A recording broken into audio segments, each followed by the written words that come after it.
Have you been for a job interview and have been waiting so long for a response and have heard nothing? Well, watch this video to the end because I'm going to share with you how to turn this silence and this no response into a job offer.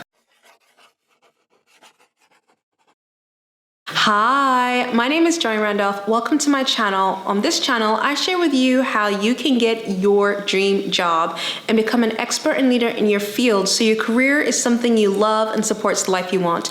If you want to watch videos like this, come and join us and subscribe. I post new videos every single week. Most people, I find, when they get no response, they make it mean that they are not getting the job. For example, I'll even be personal. My husband, when he's gone in for an interview and he's heard no response, the first thing he says to me is, I didn't get the job.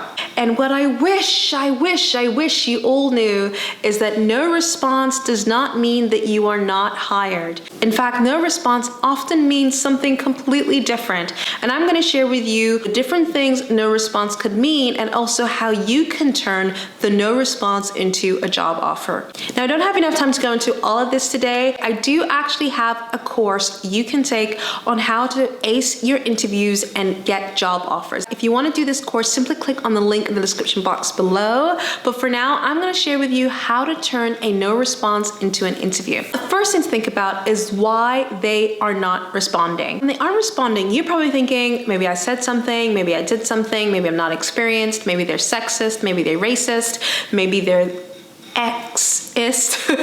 You know, there's something that you think they are holding against you and you are so frustrated because you did your best. You really want this job and you think it has not worked out for you.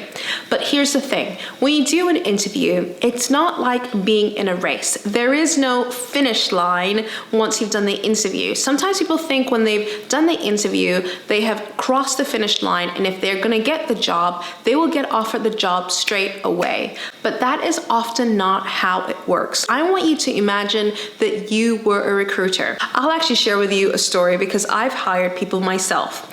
And when you are a recruiter or when you're hiring, you have the goal. You maybe have a business goal. Maybe you want to grow your business. Or I've hired people to help me in my family. Like I've hired a nanny and I've hired a cleaner and I've hired a personal assistant and I've hired other people. And when you're hiring, you have a goal. At first, it might be front of mind. You're like, man, I really need this person to help me now. But once you start doing the interviews, things come up. So for example, maybe the hiring manager, they need to get this job offer approved by their senior manager, but their senior manager could be away on holiday. Or maybe they are working on a big project and it's time consuming and it has slipped their mind. It's no longer a front of mind thing for them. So they haven't gotten back to you. Or maybe one of the recruiters or someone else in the team has resigned.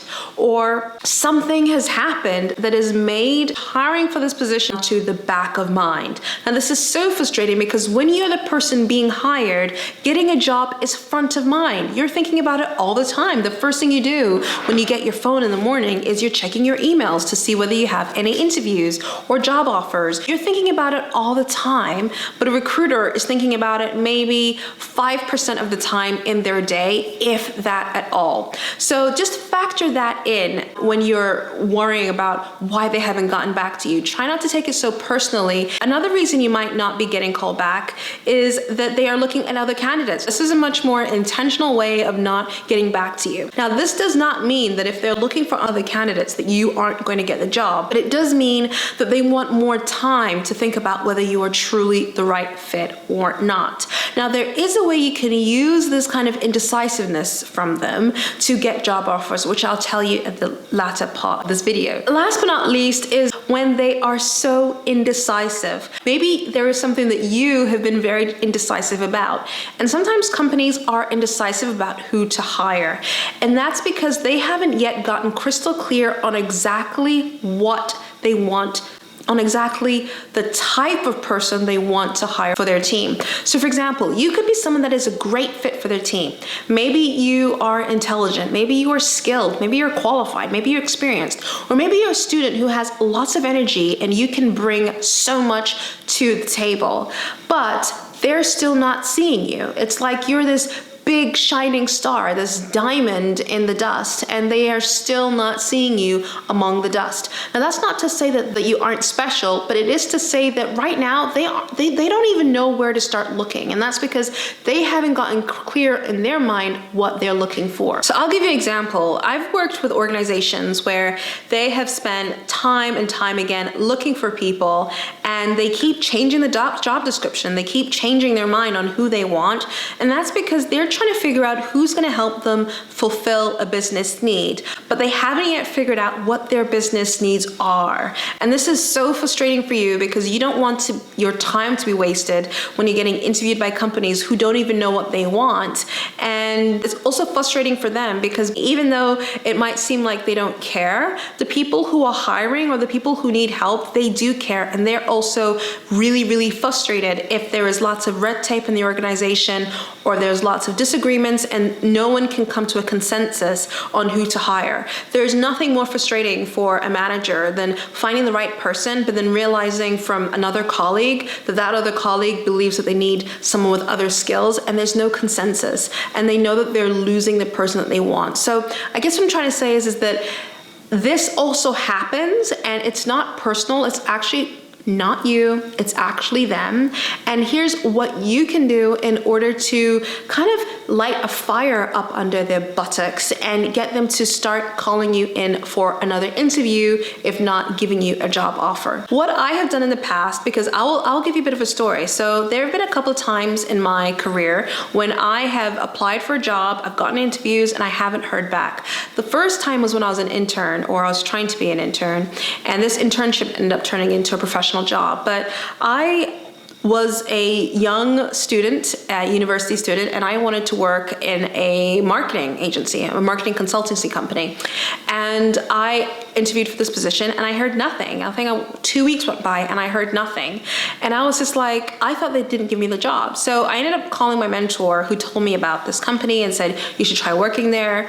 And he was like, what are you doing? Phone them, get in touch with them, follow up with them. And I followed up with them, and literally within a day, I think the next day or the day after, they gave me the job offer.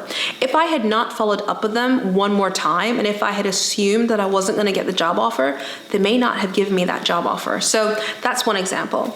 The second example is when I had been looking to change careers. I've done a couple of career change moves in the past, but one time I was looking to change careers and I was working in marketing and I wanted to try out real estate, which a lot of people don't know, but there's a time when I wanted to try out real estate, and I still love real estate. I really, really do. But I went to this company, and there was this company that I really wanted to work for. This was my dream job. I knew I wanted to do this job, and I interviewed for it. They weren't even hiring, and that's the challenge that I had. They were not even hiring for the position, but I pitched myself. I implemented what I share in my CV course on how to get job interviews, even at companies that aren't hiring.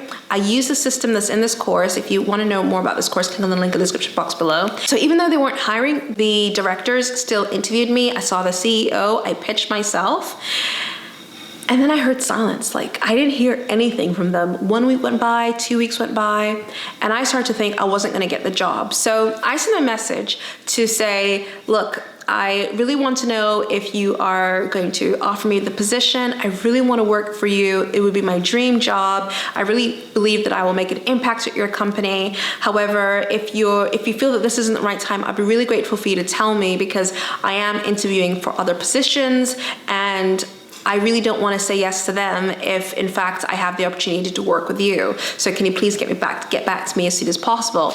When I sent this email, I kid you not, I got a response within 24 hours with a job offer. And not only a job offer, but also a salary increase of, I think at the time it was around 30%.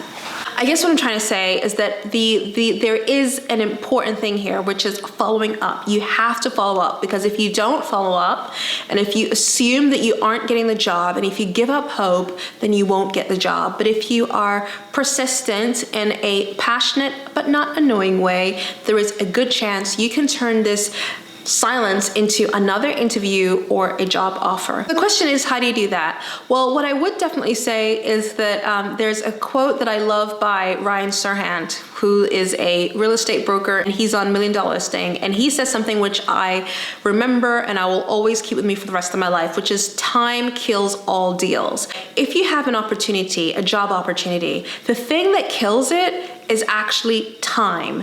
It's not necessarily you, it's not necessarily some other issue, it's time. So the more time you allow to get back to you, the greater probability that you're not gonna get the job. So what you wanna do is you wanna keep the stove warm. You wanna keep them interested. You wanna keep the conversation going, because so long as the conversation is going, there is a good chance they will either get back to you with information as to why you didn't get the job, or they will actually give you the job. Now, there have been plenty of times when hiring managers have actually hired someone because they're like, you know what, you sold me. You're persistent. You clearly want this job. You're committed. You're doing more than other candidates. Other candidates haven't even noticed when I haven't gotten back to them. And in fact, when I've been hiring people, the candidates that have never actually followed up with me after the interview, or candidates who don't follow up with me while I'm taking my time to get back to them, I assume that they aren't interested and they've moved on elsewhere.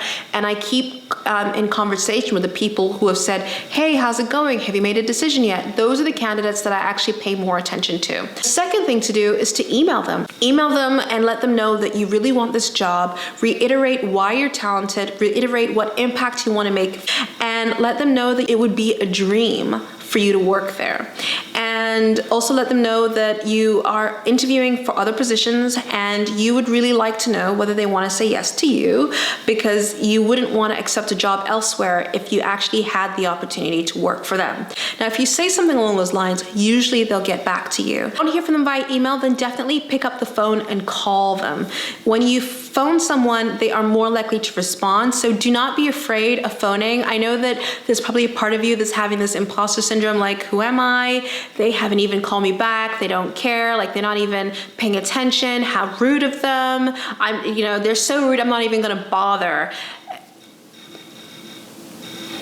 That's all I'm gonna say. Just before you assume that there's something wrong with you, or before you assume there's something wrong with them, give them a phone call. And if you give them a phone call and you phone a couple times, they are likely to get back to you.